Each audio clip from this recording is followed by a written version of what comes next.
So a couple of days ago, I made a post asking you guys about your Marvel Rivals hot takes, and fortunately, I had a good amount of responses. So in today's video, I'm going to be taking a look at your hot takes and letting you know what I think of the things that you think about the game. Yeah, that works. All right, makes sense. So without further ado, let's get into it. Now, our first comment comes from Abstract Films, and in essence, what they said is that Bucky is the only truly busted character. And yeah, I totally agree. I mean, it's not even a hot take. What makes him even more frustrating is how safe he feels compared to other characters. Most high-impact characters in Rivals have some kind of trade-off. You get damaged, but you're squishy, or you get sustained, but you lack mobility.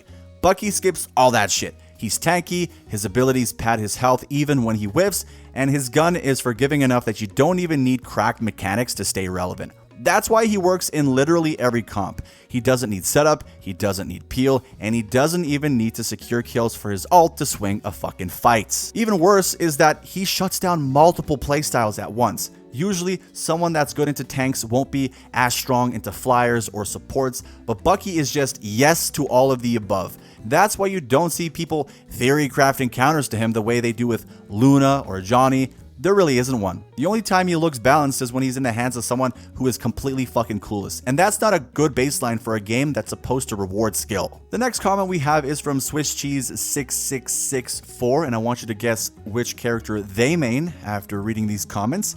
So their first point is that the Loki-Luna combo isn't really viable anymore. And yeah, I mean, I don't think this is a hot take. They were nerfed because they were oppressive as shit in Season 3, so it was only a matter of time. Loki was nerfed more than Luna was, and Luna wasn't even nerfed. It was just 2 seconds. I don't know why they were patting themselves on the back for nerfing her all down to 10 seconds, but it is what it is. With any luck, in 5 years, it'll be down to 9, so we'll see where that goes. Their next point is that Luna gets way too much hate, guys, and I don't know how you could say that she gets way too... This is a typical Luna main take. If you go to the Luna Snow subreddit, you'll find all kinds of people who can't seem to understand why Luna gets hate. The reason why Luna gets hate is because her ult lasted 12 seconds and she hardly, if at all, got any nerfs that were significant enough to reduce the amount of effect she had on the game. If anything, I would blame Loki players for the hate that Luna gets, because once they started copying Luna's ult, people really started to clock how long her goddamn ult was once it was abused. Our friend Swiss Cheese also continues by saying that Johnny and Bucky don't get enough hate. Now, for Bucky, we already know my thoughts on Bucky. For Johnny, I personally think that people are overrating Johnny a little bit. They remember how good a effective Johnny is, but they don't remember how nobody on their team, including them, bothered to address a flyer. So any flyer is going to be good if you don't make their life difficult. So Bucky, yes, he's an actual industry plant. Johnny, that's more of a skill issue. The next comment comes from Fun Zombies, and they also talk about Human Torch, saying that he isn't broken. And yeah, I agree. People only remember the characters that give them a lot of grief, and they don't actually take into consideration how good you have to be to actually play a particular character effectively. Kind of like how I feel about Psylocke. And I know people are going to be like, what are you talking about, Psylocke? Well, Psylocke didn't have a very high pick rate in the last season. She had a pretty decent win rate, but the lower your pick rate is, the higher probability that your win rate is going to be higher, because if you're good at a character, you can carry, and then therefore smaller sample size dilutes the overall percentage. At least that's how I register it. But yeah, with Torch, you really have to understand the melee weaving or animation canceling to get value out of them. And even then, in higher lobbies, there's a really good chance that you're just gonna get hard countered.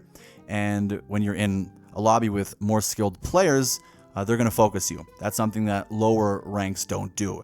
You'll find somebody playing Torch, Iron Man, Storm, whatever, and nobody goes out of their way to play a character that can give that flyer any issues. And that's when they're like, oh, no, these flyers are too hard to beat. I understand a couple seasons ago when the flyers were really annoying and there were limited ways to kill them, but I also feel that people didn't do anything. They didn't try different kits to try and address them. So yeah, I agree, Torch isn't actually that broken, just people don't know how to address that type of character. Our next comment comes from Daka Palmeister, and if I pronounce your name incorrectly, I'm sorry, you can sue me later, But basically what this individual says is that playing tank is only boring if you suck at them, and anybody requesting reworks to their kits is just a TikTok merchant, so stuff like that. You know what? I will agree that if you can't get kills with tanks, then you're just not mechanically competent. I guess that's the way I would put it. Because playing as tanks isn't immediately satisfactory. You don't get a lot of reinforcement when you're playing a tank for the first time, because you have to learn their combos. For example, let's use Strange. The weave primary combo requires a lot of understanding of when to actually use both, right? So you use your primary and you don't immediately want to weave. You have to wait, like, I don't even know how to actually measure it, but you got to wait. You get that perfect timing, you use your primary, and then you weave, and you get a little more damage than you would otherwise. And so that's something that a lot of people don't want to do. They aren't trying to put in the hours to understand what makes a tank work, especially Mag. Mag takes a million years to do anything, but if you master his kit, then he can be oppressive, similar to Strange. Less so compared to Mag, but there's a reason why Mag has been really good consistently from the start of the game, right?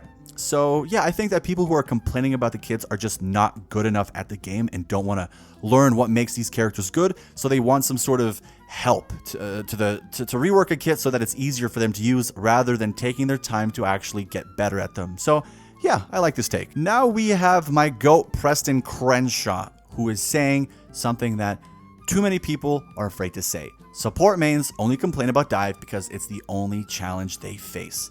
So basically, support players, I've noticed, do not want to be challenged in any way. So any character that gives them a problem, Iron Fist, Black Panther, Spider-Man, whatever, they want nerfed. Psylocke, last season, people were complaining about Psylocke because she was a little too strong.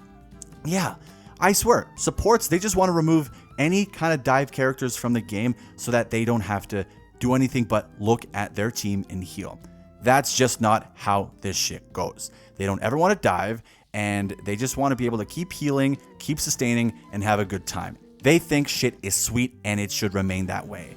No, the point of this shit is for you and your team to coordinate so that they can defend you. If your team isn't defending you, that's your team's fault. It's not so much a fault of the game's design, all right? If nobody is peeling for you, then blame your goddamn team. Don't complain to NetEase and say, well, Spider-Man needs to be nerfed. Look what you did to my boy Spider-Man. He is a shell of what he was. Yes, I agree, he was oppressive. However, ladies and gentlemen, that was a couple seasons ago when people were a little worse at the game, and they didn't understand the kits of each character to the extent that they do now. So it's not so much of a problem of the characters not being able to counter dive, it's that people don't want to do anything to counter them. And healers now have a billion ways to counter dive characters. They can sustain themselves, they can triple support, Loki lanterns, and all this shit can be implemented. So don't tell me that it's just a dive problem. It's your problem. Tell your team if you're getting dove. Otherwise, there's no point in having damage characters. Let's just have the GOATS meta, 3 healers, 3 tanks, and look at each other for the duration of the game. So yeah, Preston, my guy, thank you for commenting. Now, our next comment comes from Vladimir Etse. And in the first comment, I really didn't know what he was going on about. He just said that the support experience in Rivals just lacks something Overwatch supports have. And then, fortunately, Abstract Films came in to save his comment. Thank you for that cameo. Number 2, and he said that the kits are pretty much the same for all the supports, and it makes the team unkillable when they use their ults. Now, I agree. Now, here's a way I would fix this. So let's use Mantis and Ultron as our examples. So imagine if Mantis had an anti-heal option, right? So she could grant a character anti-heal the same way she gives, the same way she heals people, and the same way they are able to buff a character's damage, right? So what if we had like a third, or even replace one of those 2 abilities and included anti-heal? So she could grant anti-heal for 5 seconds or even 10 seconds if you wanted to go crazy. And then 4, Ultron, instead of having his ult be glorified DPS, they could completely rework it and have it be anti-heal. So whatever portion of the AoE, whatever portion of the character's ult that is affected, that immediately has like a 50% decreased healing rate. That would be pretty interesting. So let's say you have a Luna. Well, you'd have to keep track of Luna because the AoE is pretty large, and you can still heal. That doesn't mean that it's completely undermining the healing rate. It's just that it's not immediately going to leave your team invulnerable to damage. You can, right now you do have Iron Man, you have Magneto, even Namor's ult can penetrate through support ults. But what if we gave support an extra ability beyond just being healers? They were reworked into something that could be a little more utilitarian. So let me know what you guys think about that. And now we have Maro-i3j talking about how the Luna nerf was nothing. And I agree. I've talked about this throughout the video already, but I really think it should have been 8 seconds. 2 seconds doesn't do diddly dick for me. It's as if you destroyed only one of the Twin Towers and not both of them. If you have a Loki, they can still copy the ult, and you have 20 seconds of invincibility. That really doesn't do shit. Not to mention, if you have a Cloak and Dagger or an Invis, that's bullshit. That is pure bullshit. Even Jeff, they reworked his ult, and now he heals as well. So it just becomes redundant. At a certain point, it feels like they're just protecting her. I don't even know why they were jerking themselves off. Like I said, that they nerfed her. He didn't do shit. So yeah, good take. Next up, we have Blue-KI5IP saying that the Smurfing issue is not actually that big of a deal when ranks before Platinum have Chrono Shields and Chrono Tickets. Now, look, I don't know how you could say that because it sounds nice on paper, but Chrono Shields and Tickets don't really solve the Smurfing problem. All they do is soften the blow of losing. They don't change the fact that you're still stuck in one-sided games against people who are way above your rank, all right? It's not just about your MMR going down, it's about the actual experience of the match being ruined. Losing any game to Smurfs isn't magically better because your rank barely moved. It's still a waste of time and makes lower ranks miserable. Now we have Rancord saying they gotta scrap Unreal Engine 5. I don't know how you would do that because the whole game is built on that engine, and I don't think they're going to rework the whole engine. I don't really see why they would rework it. I wish this person wrote a little more information so that it was clear as to what their justification was, but as it stands, I really don't see why you would scrap it. Our next comment is from Toast7671. So yeah, that's funny. Ha ha ha, you guys can do the hand thing. All right, we're settled now.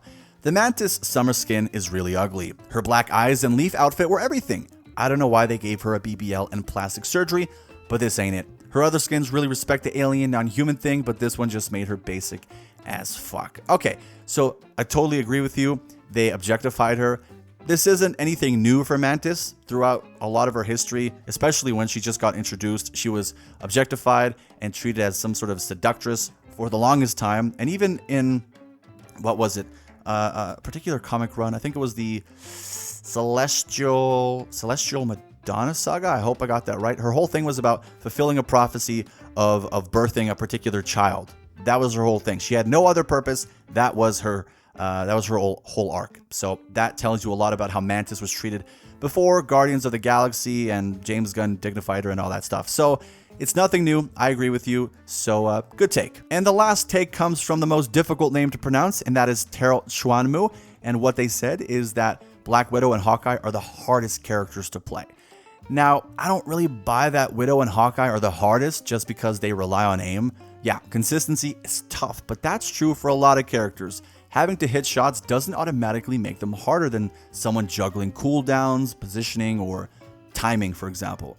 Their win rate being low probably says more about them not fitting the current meta than them being impossible to play. And honestly, when someone is good with Widow or Hawkeye, they can completely take over games. So it's not like they're doomed. It's just high risk, high reward. So that just about wraps up today's video, folks. If you want to be featured, like I said, you can comment on my next post where I ask you a generally broad question, and then I will answer or reply to your comments in a video. If you like this type of content, consider liking and subscribing to the channel, and let me know what your thoughts are on my thoughts of your thoughts. Yeah, think about that one. So yeah, thanks for watching, guys, as always, and until next time, please make sure to take care.